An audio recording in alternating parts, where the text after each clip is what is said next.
كان هادئ، برد خفيف، والناس راقدين في حي باكيرة في قسنطينة. ما كانش حد يتصور باللي مع أول خيوط الفجر راح يصرى شيء يهز البلاد بأكملها. مع 5 صباحا سمع صوت سيارة الإسعاف والبوليس تشق الزناقي الضيقة. الناس خرجوا مفجوعين، بعضهم بالبيجامة، بعضهم يجري من باب الدار يسقسي الجيران وش صراه. قتلوا بناته. كلمة واحدة خلت الحي كامل يسكت. ما فهموش، ما استوعبوش. الأب يقتل بناته؟ مكاش منها. واحد من الجيران سقسى ووجهه شاحب. بعد كامل وش دار؟ الناس كانت عارفة القصة القديمة، ما نسوهاش. هذيك الجريمة اللي وقعت في 2009، يقتل مرته قدام بنته الكبيرة وخلى الصغيرة تبكي وهي ما فاهمة والو.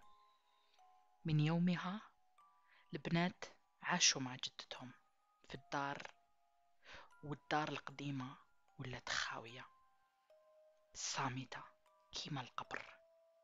لكن بعد 15 سنة الراجل خرج من الحبس. نعم، طلقوه بعد 15 سنة من قتل زوجته بدم بارد. رجع للحومة، نفس الملامح، لكن نظرته كانت غريبة. عيون جامدة فيها ظلام، ما فيها حتى حاجة تطمن.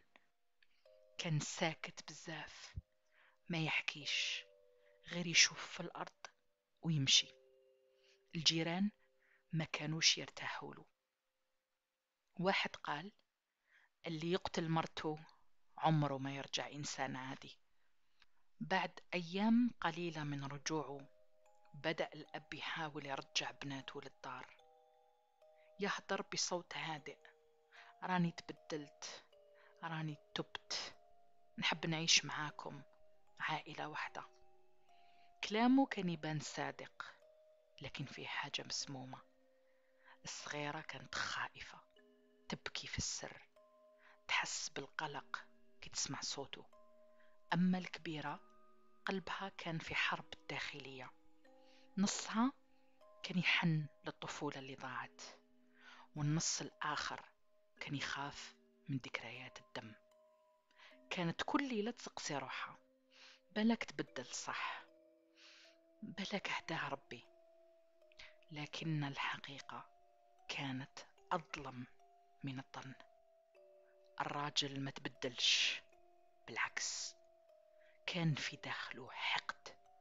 صوت خفي يقول له يرجع الماضي، يكمل وش بدا. الناس بدأت تلاحظ تصرفاته الغريبة. ما يخرج بزاف، وإذا خرج يشوف بالناس بعين الشك. كان يعاني من البارانويا. he was paranoid، يعني كما نقولوا كان مشكاك، يشك في كل واحد، في كلش، حتى في بناته. الجيران يسمعوا صوته في الليل يعيط، يهدر وحده. مرة سمعوه يقول: ما راكيش بنتي، راكي حابة تضربيني. الناس خافوا، لكن ما حبوش يتدخلوا. قالوا بالك خلاف عائلي، ما لازمش نتدخلوا. لكن الحقيقة كانت كابوس يتعاود كل ليلة، ويزيد كل ليلة أكتر وأكتر. بنت الكبيرة ولات ما ترقدش، عينيها حمورة من السهر، تخاف تغمض عينيها وتتنوض وتلقى روحها في جهنم، ولا تلقى روحها غارقة في دمائها كما كانت يماها، ولا كما ماتت يماها. كانت تحاول تهدر مع أختها، تقول لها لازم نروحوا من هنا، نحوسوا دار وحدنا، نهربوا. لكن الصغيرة كانت مترددة: بالك راهو غير مريض، يقدر يداوي. ما كانوش يعرفوا باللي النهاية راهي قريبة، أقرب من ما يتصوروا. نهار الخميس مع أول ضوء الجيران سمعوا صراخ يخترق الصمت، صوت بنت تعيط من قلبها: بابا، لا لا. الصوت دخل لكل دار، كل روح في الحي تجمدت، لكن الوقت فات.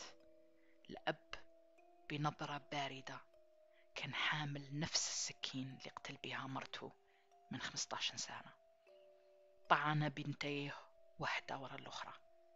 الدم سال، الصمت رجع، والبيت رجع قبر تاني. من بعد خرج يجري، عيونه ما تشوف والو، كأنه هارب من شياطينه. راح للسكة الحديدية ورمى روحه قدام القطار، لكن الموت ما حبش يديه. لقاه حي، مجروح، معمر بالدم، وداوه لمستشفى ابن باديس للعناية المركزة. الناس كانت تقول حتى الموت ما حبش يديه. الخبر انتشر في كل بلاصة، في الفيسبوك، في التيك توك، في الجرائد. الناس كامل مصدومين، يتناقشوا، يحوسوا، يفهموا وش خلاه يدير هكا، وش ذنب البنات. واحد كتب: ما بقيناش في لامان حتى في وسط عائلتنا. واحدة قالت: هذه ماشي جريمة، هذه لعنة الأب اللي رجع باش يكمل وشتار.